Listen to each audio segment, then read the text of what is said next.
2월 16일 매일 성경 함께 나누겠습니다. 저 문단을 나누었고요. 먼저 첫째 문단, 예수님께서 권능을 많이 행하신 고을들이 회개하지 아니하였다.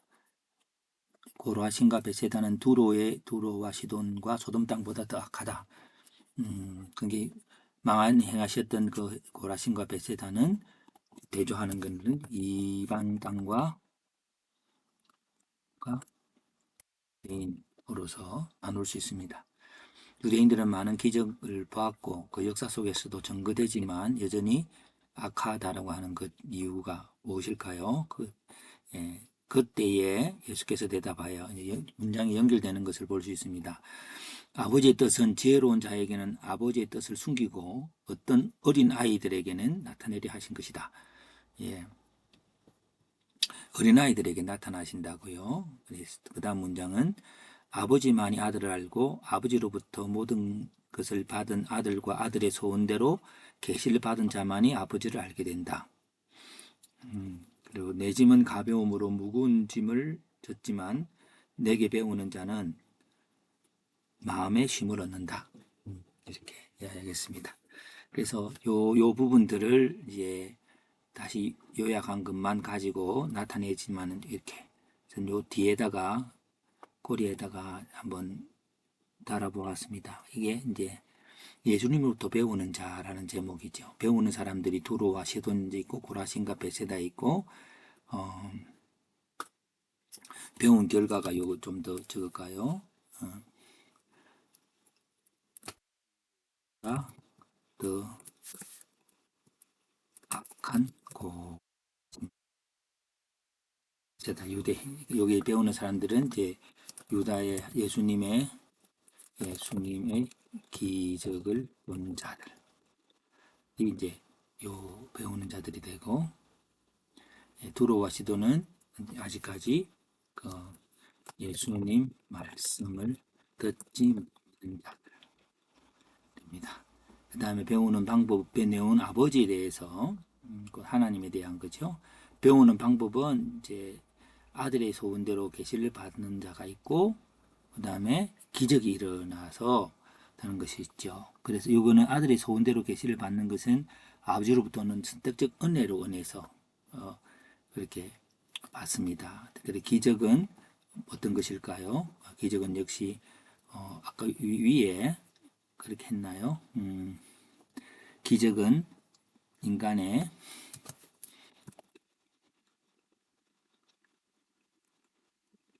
그래서 이거는 하늘의 것이다.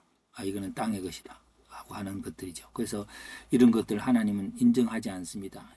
인간의 지혜로 낮은 레벨이 그 상위 레벨을 분석한다는 것은 불가능한데도 불구하고 사람들은 기적이 일어나면 인간이 할 수 없는 것이면 다 하나님의 것이라고 생각할 수 있죠. 그래서 인간이 할 수 없는 그 부분 중에서도 여러 가지가 상위에 악한 영들의 역사도 있을 것입니다. 배우는 태도는 어린아이처럼 아버지를 갈망하는 거죠. 어린아이가 할 수 있는 모든 채널을 아버지를 통해서 공급을 받습니다. 그래서 기적을 통한 하나님 아버지에 대한 이해가 바로 배우는 방법이 그렇습니다. 그래서 그 배우는 방법, 기적은 어떤 걸까요? 기적을 통한 아버지에는 인간의 분석적 판단으로 인해서 일어나는 거겠죠. 그 배운 결과는 어린아이처럼 해서 무거운 짐에서 마음의 쉼을 얻는다. 결국 짐이란 수고하고 무거운 짐진 자더라 할 때에 우리가 해석해 볼 수 있는 것은 남겨볼까요?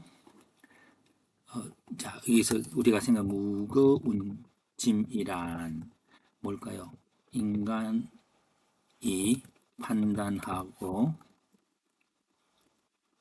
결정해서 좋은 결과를 얻는 과정에서 무거운 짐이 그렇습니다.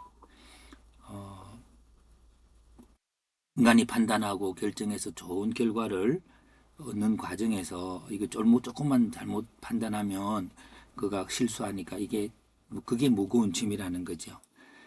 여기서 이제 오늘 이 무거운 짐을 부분만 떼가지고 무조건 해석을 하곤 하지요. 인간이 짐이 뭐 해야 될 일이 많고 돈도 벌어야 되고 또 해야 되지만 오늘 이 맥락 속에서는 우리가 기적을 어떤 우리의 판단력에 인간의 판단력에 그 집중을 하면서 이걸 좋은 결정을 하지 않으면은 망한다고 하는 그런 아등바등하는 그것이 무거운 짐으로 되어졌을 때에 어린아이처럼 배운 결과가 할 때는 무거운 짐에서 쉼을 얻게 되는 것이죠.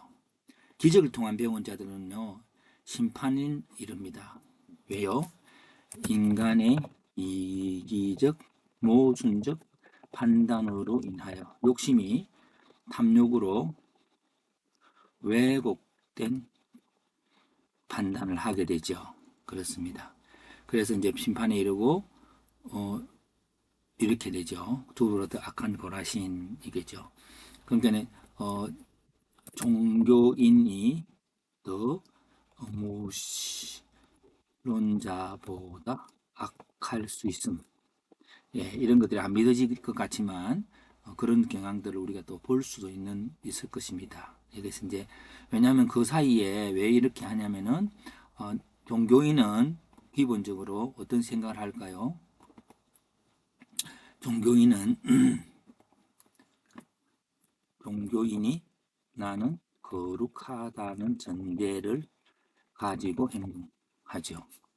예, 이방인은요, 나는 문제가 있을 수 있다는 가정 속에서 살아가죠. 그러니까 이방인은 이렇게 뭔가 문제가 생기면 뭐 그럴 수 있다라고 했는데 종교인은 이중적으로 거룩하다는 견해를 갖고 있기 때문에 하나님 말씀도 안 듣고 아버지도 모르고 하는 것입니다.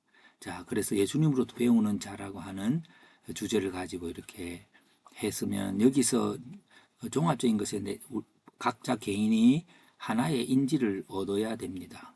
근데 여기서 예수님 무거운 짐은 인간이 판단하고 결정해서 얻는 결과가 무거운 짐이라면은 왜 안식을 얻게 될까요? 왜 안식을 얻게 될까요? 여기 본문에 보면은 나의 마음이 온유하고 겸손하니 나의 멍에를 베고 내게 배우라. 그리하면 너희 마음이 힘을 얻으리라. 그러니까 여기서 결국 이제 이 무거운 짐이란 그리고 여기서 안식이란 뭐야?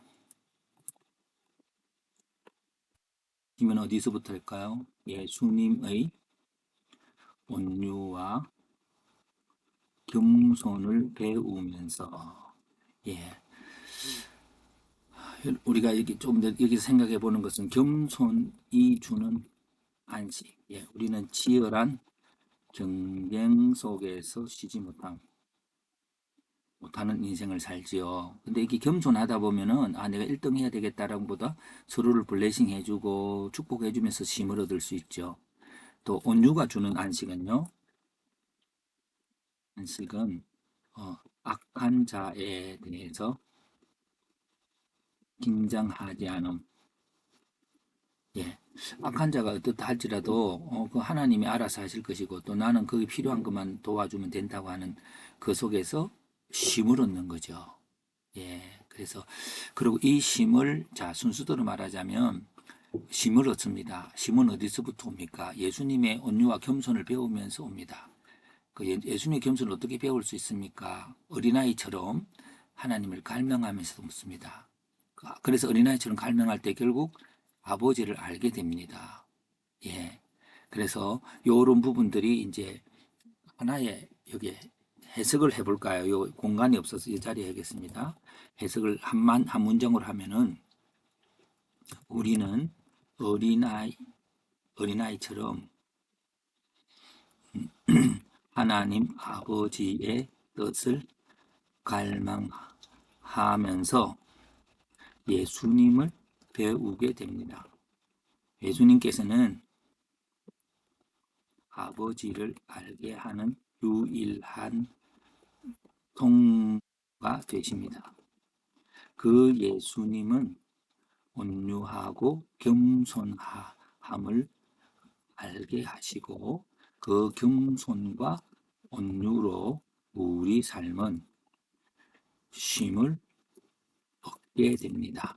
자, 이것이 저는 한 문장의 요약이라고 지금 볼 수가 있습니다. 예. 자, 오늘 이 부분들을 이렇게